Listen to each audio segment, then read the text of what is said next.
बहुत पुरानी बात है। एक बार एक गांव के भीतर भगवान बुद्ध गुजर रहे थे। भगवान बुद्ध जब भी कोई गांव के अंदर गुजरते थे तो भगवान बुद्ध से साक्षात करने के लिए उसी गांव और उनके पड़ोसी गांव के लोग भी वहां इकट्ठा हो जाते थे। लेकिन आज उस गांव में सन्नाटा छाया हुआ था। जब भगवान बुद्ध अपने अनुयायियों को इसका कारण पूछा तो उन्होंने बताया कि भगवान इस गांव से थोड़ा दूर एक बहुत बड़ा जंगल है जिसमें एक बहुत बड़ी राक्षसी रहती है जिसको छोटे छोटे बच्चों की मांस खाने की लत लग चुकी है। इस गांव के अनेक बच्चों को वो मारकर खा चुकी है और अनेक बच्चों गायब हो चुके हैं। इसीलिए इस गांव के नागरिकों ने या तो नगर छोड़ दिया है या वो अपने घर में छुपे बैठे। भगवान बुद्ध को यह भी पता चला कि उस राक्षसी की 4 बच्चे हैं और उसका एक छोटा सा बच्चा भी है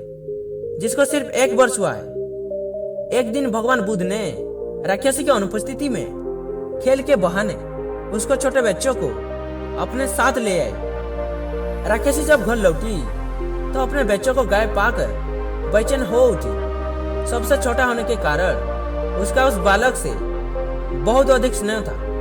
बेचैनी में ही उसने उसी क्षण जंगल की चारों ओर जोर जोर से उसका नाम पुकार कर ढूंढने लगी। अपने पुत्र से बिछड़ने का दर्द से राक्षसी बहुत ज्यादा तड़प रही थी।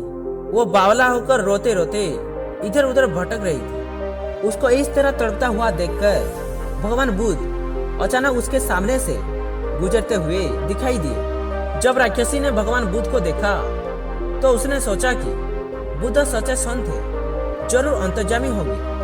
वो दौड़कर भगवान बुद्ध के पास आई और उनके पैरों में गिरकर बोली, हे भगवान, मेरा बच्चा कहाँ है?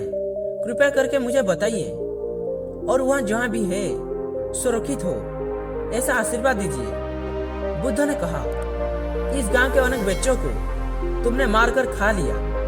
कितने ही इकलौते संतानों को तुमने नहीं छोड़ा। तुम्हारे 4 संतानों में से एक खो जाने से तुम इतना तड़प रही हो। क्या तुमने कभी सोचने की कोशिश की है कि जिस छोटे छोटे बच्चों को तुम मारकर खा जाती हो उनके माता पिता के ऊपर कैसा बीत रहा होगा और वो कैसे तुम्हारे तरह तड़प रहे होंगे।